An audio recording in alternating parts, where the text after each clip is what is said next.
ಕಳಸ ಮನೆಯಲ್ಲಿ ಇಟ್ಟು ಪೂಜೆ ಮಾಡುವ ಪ್ರತಿಯೊಬ್ಬರು ತಿಳಿದಿರಲೇಬೇಕಾದ ವಿಷಯಗಳು. ಕೆಲವರ ಮನೆಯಲ್ಲಿ ಮನೆದೇವರ ಹೆಸರಿನಲ್ಲಿ ಕಳಸ ಇಡುತ್ತಾರೆ. ಇನ್ನು ಕೆಲವರು ಲಕ್ಷ್ಮೀ ಕಳಸ ಇಡುತ್ತಾರೆ. ಆದರೆ ತಿಳಿಯಿರಿ, ಕಳಸ ಎಂದರೆ ಅದು ತಾಯಿ ಮಹಾಲಕ್ಷ್ಮಿ ಸ್ವರೂಪ. ಆದ್ದರಿಂದ ಕಳಸವನ್ನು ಇಡುವಾಗ ತುಂಬಾ ಹುಷಾರಾಗಿರಬೇಕು. ಲಕ್ಷ್ಮೀ ಸ್ವರೂಪವಾದ ಕಳಸದ ಬಗ್ಗೆ ತಿಳಿಯೋಣ. ಕಳಸಕ್ಕೆ ಸ್ಟೀಲ್ ಅಥವಾ ಬೆಳ್ಳಿ ಕೋಟಿಂಗ್ ಮಾಡಿರುವ ಆರ್ಟಿಫಿಷಿಯಲ್ ಕಳಸದ ಚುಂಬನ್ನು ಬಳಸಬೇಡಿ.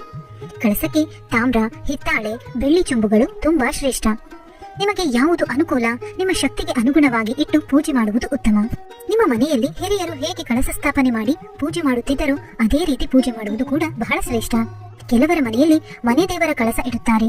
ಇನ್ನು ಕೆಲವರು ಲಕ್ಷ್ಮೀ ಕಳಸ ಇಡುತ್ತಾರೆ ಮತ್ತು ಕಾಯಿ ಕಳಸ, ಎಲೆ ಕಳಸ, ಈ ರೀತಿ ಅವರದೇ ಆದ ಸಂಪ್ರದಾಯ ಅನುಸರಿಸುತ್ತಾ ಇರುತ್ತಾರೆ. ನಿಮ್ಮ ಮನೆಯಲ್ಲಿ ಲಕ್ಷ್ಮೀ ಕಳಸ ಇಡುವುದಾದರೆ ಕಳಸಕ್ಕೆ ಮಾಂಗಲ್ಯ ಹಾಕುವುದು ಬಹಳ ಒಳ್ಳೆಯದು. ಇಲ್ಲದಿದ್ದರೆ ಅರಿಶಿಣದ ಕೊಂಬನ್ನಾದರೂ ಕಟ್ಟಬೇಕು. ನೆನಪಿಡಿ, ಕಳಸವನ್ನು ಯಾವುದೇ ಕಾರಣಕ್ಕೂ ನೆಲದ ಮೇಲೆ ಇಡಬೇಡಿ. ಒಂದು ತಟ್ಟೆಗೆ 3 ಹಿಡಿ ಅಥವಾ 5 ಹಿಡಿ ಅಕ್ಕಿ ಹಾಕಿ ಅದಕ್ಕೆ ಅರಿಶಿಣ, ಕುಂಕುಮ ಹಾಕಿ ಉಂಗುರದ ಬೆರಳಿನಿಂದ ಅಷ್ಟದಳದ ಕಮಲ ಬಿಡಿಸಿ ಅದರ ಮೇಲೆ ಕಳಸ ಸ್ಥಾಪನೆ ಮಾಡುವುದು ತುಂಬಾ ಶ್ರೇಷ್ಠ. ಕಳಸಕ್ಕೆ ಇಡುವ ತೆಂಗಿನಕಾಯಿಯನ್ನು ಆರಿಸುವಾಗ ತೆಂಗಿನಕಾಯಿಗೆ ಚುಟ್ಟು ಇರಬೇಕು. ಕಣ್ಣು ಕಾಣಿಸದ ತೆಂಗಿನಕಾಯಿ ಇಡಬೇಕು. ಇದು ಬಹಳ ಮುಖ್ಯ. ಕಳಸಕ್ಕೆ ವೀಳ್ಯದೆಲೆ ಅಥವಾ ಮಾವಿನ ಎಲೆ ಯಾವುದಾದ್ರೂ ಇಡಬಹುದು. ಆದರೆ ಎಲೆ ಹರಿದಿರಬಾರದು, ತೂತಾಗಿರಬಾರದು. ಎಲೆಗಳು ಒಂದೇ ಅಳತೆಯಲ್ಲಿರಬೇಕು. ಕಳಸಕ್ಕೆ ಹಾಕುವ ನೀರು ತೆಂಗಿನಕಾಯಿಗೆ ತಾಕುವಂತೆ ಇರಲಿ, ಆದರೆ ಚುಂಬಿನಿಂದ ಚೆಲ್ಲುವಂತೆ ಹಾಕಬೇಡಿ.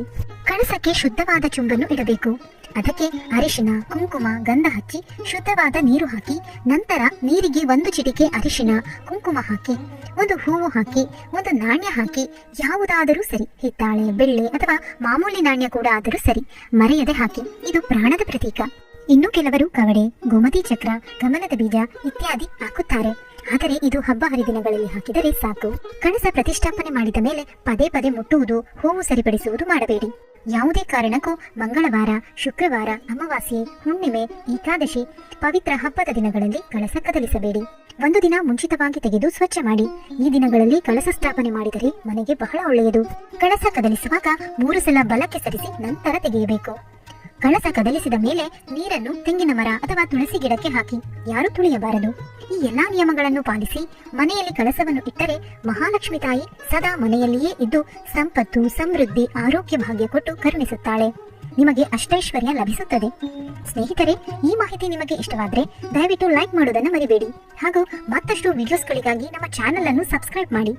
ಕೇಳಿದ್ದಕ್ಕಾಗಿ ಧನ್ಯವಾದಗಳು.